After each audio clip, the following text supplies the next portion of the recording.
It is March, so you know what that means. Plenty of upsets, and Boston College has already started for the men's ACC basketball tournament. They are playing, spoiler, who will be next? Maybe it'll be Syracuse, but it will be without Buddy Boeheim. He's gotten suspended for one game. Will that be the downfall for the Syracuse Orange? Tyler Aki of Locked on Syracuse joins the show to talk about it.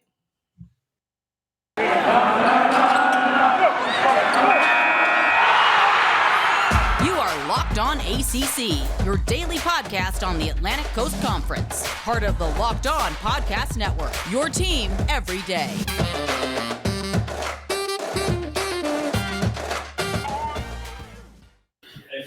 What's going on, everybody? Welcome to today's edition of Locked On ACC. So glad to have you with us. I am your host, Candace Cooper. We got Tyler Aki of Locked On Syracuse in the building.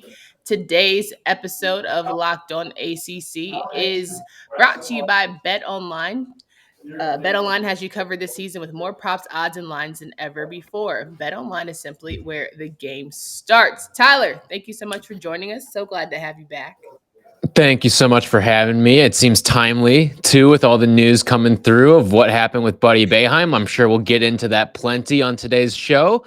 But yeah, the ACC tournament is one of my favorite events of the year. So for this to be starting off the way that it is with all this sort of chaos, like that's awesome. It's so great to see. Yeah, no doubt about it. And, I think it's one of those things where we look at the season and you say, well, why not? Who else? Somebody's going to sabotage this bad boy. It's absolutely going to be one of the teams you don't expect coming, but here they are, ready to play spoil, ruin some people's post-ACC tournament vibes. And look, we got Clemson could be one, Boston College could be another, but that is not even the spiciest story out of the tournament. Let's start with Buddy Boeheim, who gets suspended one game after the Florida State FSU matchup. They're clearly in the lead. It's all going to be about Syracuse and Buddy's emotions get the best of him. He takes a swing. Who was the Florida State player that he took a swing Wyatt at? Wilkes. Wyatt Wilkes. Yeah. There it was. Mm-hmm. He took a little swing at his gut. And of course, they didn't call it during the game because ACC refs, but then in post-game gave him this one-game suspension. What are your thoughts after watching the play? Was the suspension earned? I think it's pretty clear cut. I mean, a punch is a punch. Yeah. That's exactly what that was. And a punch is a suspension. It should be. And I think it was a dirty play. It certainly was an unwarranted play. And I think the proper punishment was handed down. He should be suspended. He should not be playing against Duke tomorrow in the game. So, yeah, like, is it tough? And I think it was probably a tough decision for the ACC to make. But here's the shoes I put myself in. If this was a regular season game, would he be suspended? And the answer is absolutely. And I don't think we should be changing a precedent just because it's an ACC tournament game. Yeah. And I also think, even if it was a close matchup, like no offense, no tea, no shade, if it was going to be a close matchup between Duke and they didn't change it, I would lose more respect for the ACC in that regard. Because at the end of the day, you want to have good product out there, sure, but rules are rules. Now, Buddy being one of your best players, arguably not the best player on your team, how do you just get mentally undone like that? Because from what reports are saying, he's usually just very level-headed. He plays his game. He's not that guy. I think they're 100% right. This is so uncharacteristic of who Buddy Boeheim is. And I've seen some people throw things around like, where was this support for Grayson Allen for the people who were saying that he shouldn't have been suspended? Like, where was this support for Grayson Allen? Why is Buddy getting this sort of support? And it's like, well, this is the first incident over the course of 4 years that we have seen. Grayson Allen was a repeat offender in college and a repeat offender in the pros. When you have a history, the rules are different for you. I'm sorry. They are. Yeah. Buddy Boeheim does not have a history. So therefore, the rules are a little bit different for him. And that's why I think two things can be true.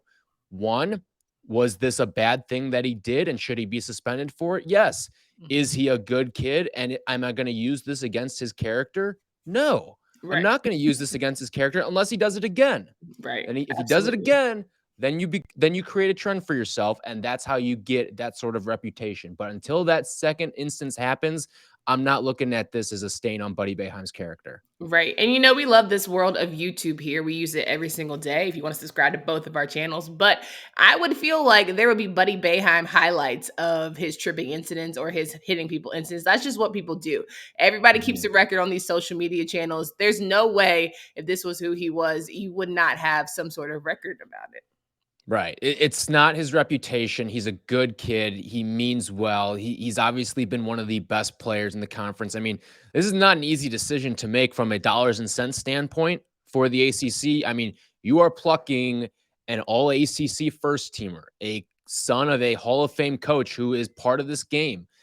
You're taking that out of the equation now. Yeah. And not to mention your tournament's being held in the state of New York, where Syracuse is quote unquote New York's college team. Right. So they're a huge draw in Brooklyn. And for them to pull maybe the most famous of the, maybe not the most famous, but one of the three most famous players in the conference out of the game, that says a lot. That says a lot for what the ACC did there. Yeah, and I think Commissioner Jim Phillips he's been stressed all year, but he double shot tonight because he was like, listen, I'm trying my best, but I'm struggling. But then on the flip side, I will say a little bit shysty. Now, Coach Boeheim, you knew what your son did. I understand you wanted to say it was sort of retaliation, but honestly, I would have respected it more if you would just say, yep, he took it a little too far. We're probably going to see a suspension and let's roll. How did you feel about his reaction to the incident in the game? I don't have a strong disdain for what he said, because at the end of the day, he's standing up for his guys, not just his player, but his son too. Yeah. And it would be one thing if Buddy had a reputation for doing stuff like this, but he doesn't. And I think Jim also realizes too, we already have what, a 5-10% chance of beating Duke. Without Buddy, you're getting into fractions of a percentage point that this team has against Duke. So I think he was trying to stand up for his guy and try to protect his player too, which is what you're supposed to do as a coach. So I had no problem with that. But I'm sure behind closed doors, Jim said to Buddy, what the hell, man? Like, you can't be doing stuff like that in a game like this. He knows. I mean, that at the end of the day, it's coaching, it's parenting. I think that he's just standing up for his son, his player, and I didn't have a problem with it really at all. Yeah.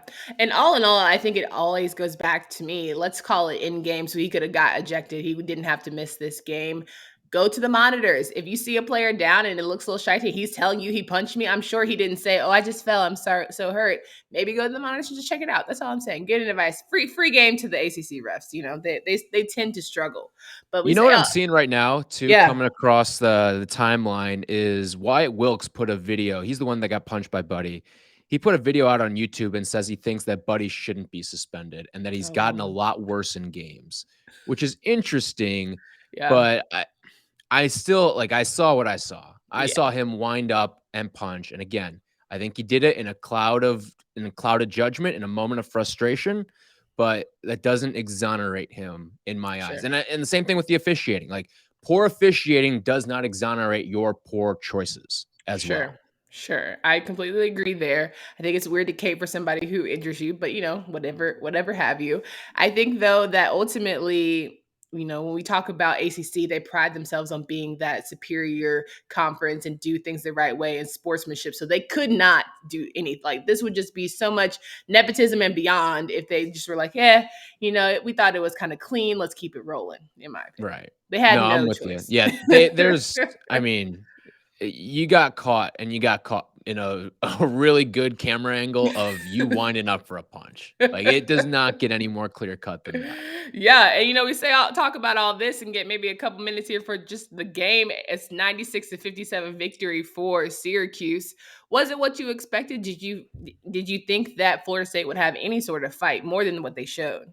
I thought this was going to be a really close game. I picked Syracuse on the show. My co-host Tim, he picked Florida State, but we both agreed this is going to be a really close game because these two teams have played close games this season. And I think that the matchup in and of itself was something that lent itself to a close game. But the way that Syracuse got out in transition against a Florida State team that was committed to getting to the offensive boards, and a team that is as crisp and talented in the open floor as Syracuse is, both getting to the basket and also hoisting up threes, they completely neutralized any early advantage that Florida State had on the offensive glass. And in fact, Syracuse obliterated Florida State in the rebounding battle as well, which is something that I don't think anyone saw coming. So Yeah. all that height, and it did nothing against Syracuse, which is something that I don't think anyone saw coming. Yeah, that's facts. I want to ask you here in just a second if you feel like Duke has a cakewalk into the ACC championship. But first, I'm going to remind you guys that we know it's March Madness, and we know just where we're going when it comes to some single game pick'ems for the NCAA, and that's with our friends at Stat Hero. Take control back from those handicappers that always seem to have the advantage. Start focusing on the players you know best with a gameplay that doesn't rely on big spreads, long odds, or funky props. Stat Hero gives you the advantage, resulting in their games winning 4 times more often. Why? Because Stat Hero eliminates the mystery about who or what you are going up against. Sign up for free right now at stathero.com/locked on for a 100% deposit match. That's stathero.com/locked on. Use promo code locked on for a 100% match. Sounds pretty good to me. We're talking with Tyler Aki, locked on Syracuse here, and we are going over some really good games already starting in this ACC men's tournament. Now Syracuse has won. They will be without Buddy Boeheim. Is this going to be easy money for Duke? I think so. I mean, the ACC is already as down as it is, and you're taking an all ACC first teamer off the board for one of these games. I mean, I look at Duke. All right, so they'll get Syracuse tomorrow, and then after that, they'll get the winner of the U, Miami, and Boston College, which is a game that we'll touch on in a little bit. But Duke, I know they've already lost to Miami one time. I can't see it happening again. I really think that this Duke team is playing with a little different sort of vengeance after that UNC loss. And I think you're going to see that play out against Syracuse. And I think you're going to see it play out really the rest of the way. I just don't see enough challenging teams in this conference that gives me any sort of pause other than to think that Duke is going to just absolutely steamroll through the competition here. Not only do you have a Hornet, you've got a pissed off Hornet on top of that too. And you got an embarrassed Hornet. And the leader's showing his devil horns too as well. So I think the whole thing is encompassing to Duke walking away with this thing pretty easily. Yeah, which I think honestly, what they've been this season, you would expect them to dominate. And the way they dominated Syracuse the first time with Buddy having a kind of a down game, I think without him, you're pretty much putting yourself in a position to be successful, unless Mr. Swider just goes off because he's done it before. Which he's doing it. So you got to put the whole team on his back one more time. That's all we're asking, one more time. But I think it's going to be an interesting game if they have to go up against Miami, a hungry Miami team, or could they get caught slipping by a red-hot Boston College team? I don't know, but Boston College seems to be doing it the right way. They picked up a win today, 82-77 over Wake Forest. Wake Forest, Alondes Williams had a little bit of cramp issues, and everyone just wasn't flowing the way we're used to seeing Wake Forest. Or maybe this is the Wake Forest team we're used to seeing that plays down to competition and doesn't quite deliver like they should. Now their NCAA hopes are a little bit skewed, but Boston College, big ups. AJ Black's on the show yesterday, and he wasn't very impressed. He thought it was going to get dog walked. And here we are talking about Boston College, moving on. One thing about Boston College, if you watch them all year, they play hard. Yeah. And they're a feisty team. Listen, there's not nearly the amount of talent on Boston College that there is on Wake Forest, that there is on Duke, that there is on Carolina, Miami. Really, from a talent perspective, it's probably in the bottom 3-4 teams in the entire conference. Sure. But they've got a good coach who I think the players buy into in Earl Grant. And if they continue, listen, I think it's going to be really tough for them in this next game against Miami. But I believe this is the third meeting between these two teams too. Yeah. And I would guess if you ask Miami, they don't want to face a red hot Boston College team either. And again, Boston College kind of dictated this entire. I know there was a little stretch where Wake Forest pulled ahead and it looked like they had this thing in the bag. And then all of a sudden you see a big run for Boston College that pulls them back. But BC dictated that first half. And then when it got to overtime, you thought, okay, this is a cute little story for now.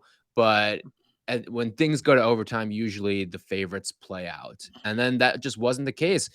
BC just kept attacking at them. And I really think that this is a team that Miami doesn't want to see. Now, I don't think either of these teams has a chance against Duke, but Right.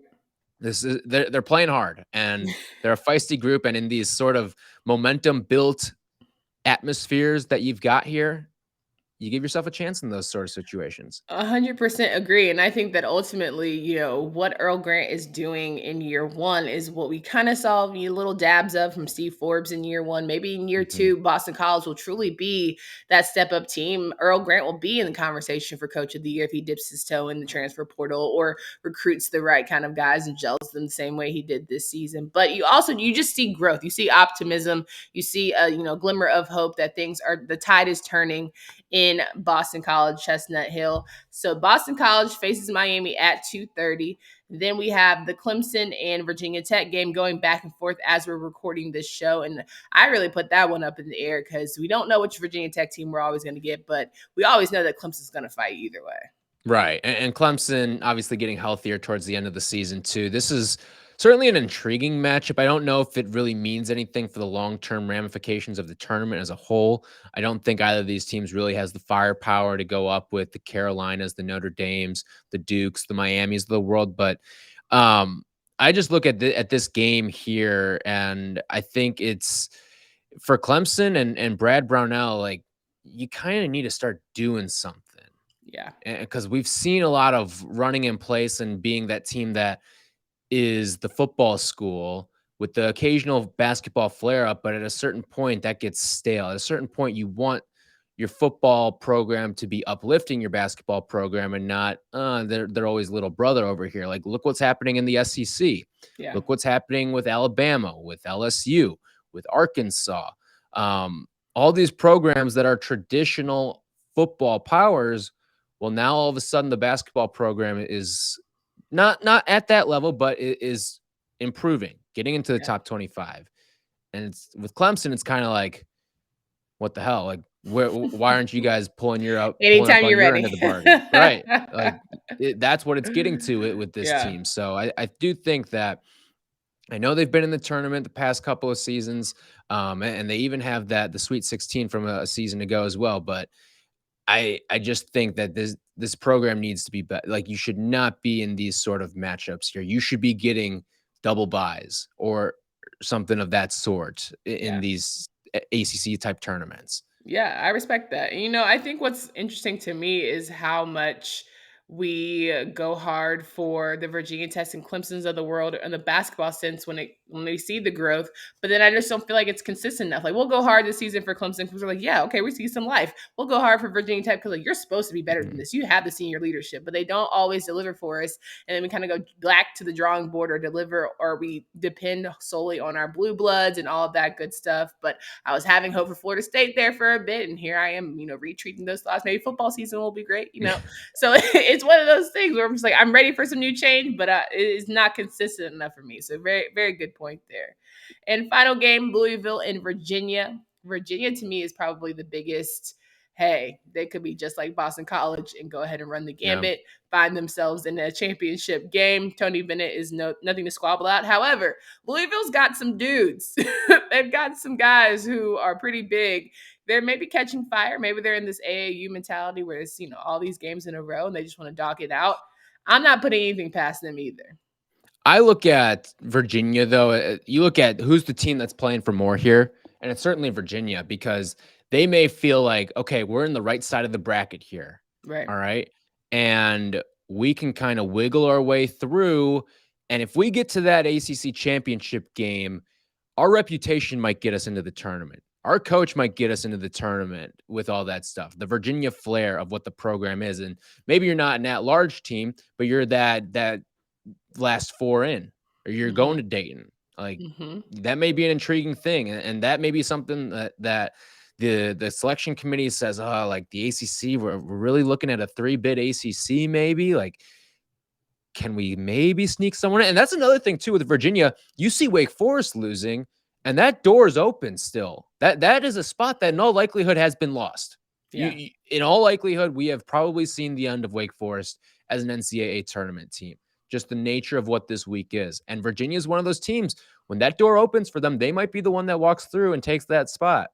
Absolutely. I don't disagree. I want to get more clarity, though, on why Wake Forest doesn't have a chance to be in the NCAA tournament because I'm just slightly confused, but I always know that my expert Tyler can certainly get me straight. But first, guys, if you've got a business, Run Your Pool can help take some of that madness magic and play alongside with your employees as you get ready for the NCAA tournament. You can have a survivor or pick X type of bracket. Run Your Pool has everything you need. They even give you more intel on your picks, unlike ESPN or CBS. Clearly, I believe in Run Your Pool because I have a bracket already ready to go.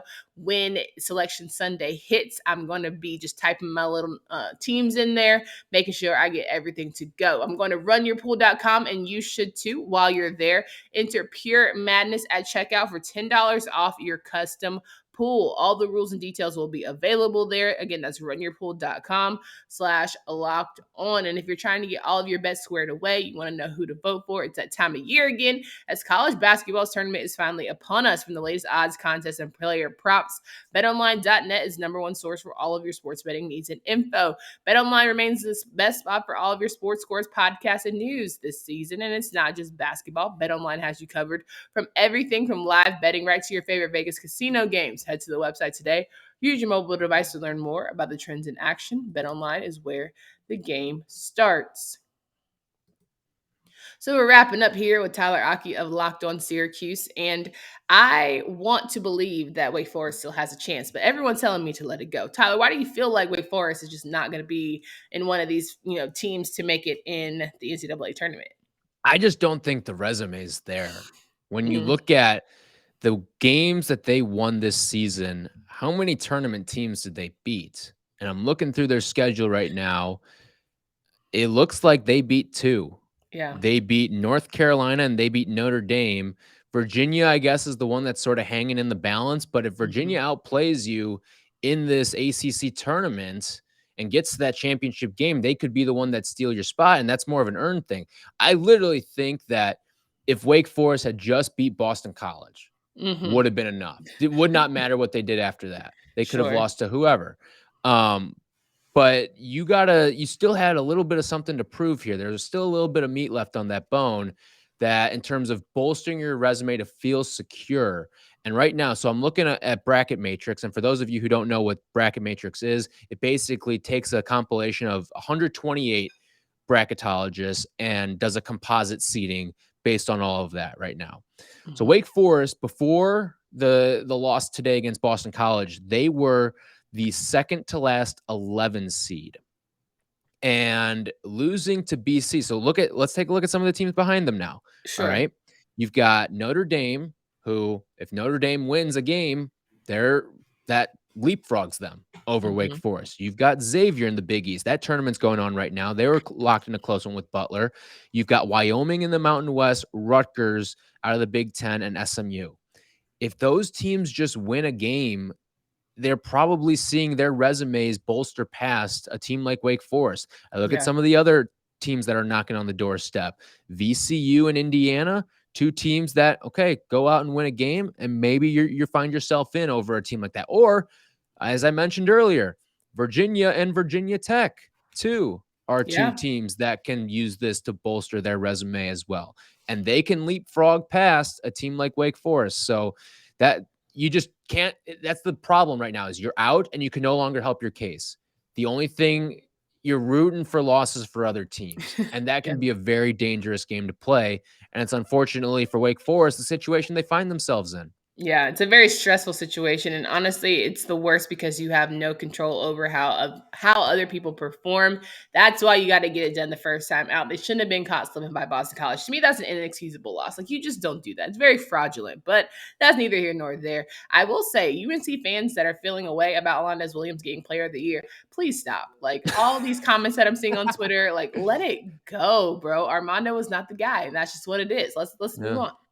Yeah, I'm with you. I mean, I do think that was Alondis's award. I mean, Yeah. it was well deserved, and I know I think people don't like it when you get these newcomers into the conference like that, like a transfer in Alondes Williams, who is just here for a year and then is bouncing pretty much. Yeah, I don't think people like that of when the new course. kid on the block kind of shows everyone else at the party up. But he deserved it. I mean, he Right. was second in the league in scoring, and again, this isn't a postseason type of award. This thing was announced at the end of the regular season, and the biggest reason why Wake Forest outperformed their preseason expectations is because they had a guy who night in and night out could get you almost 20 points a game, and Absolutely. that's the reason why Absolutely. they were the team that they were.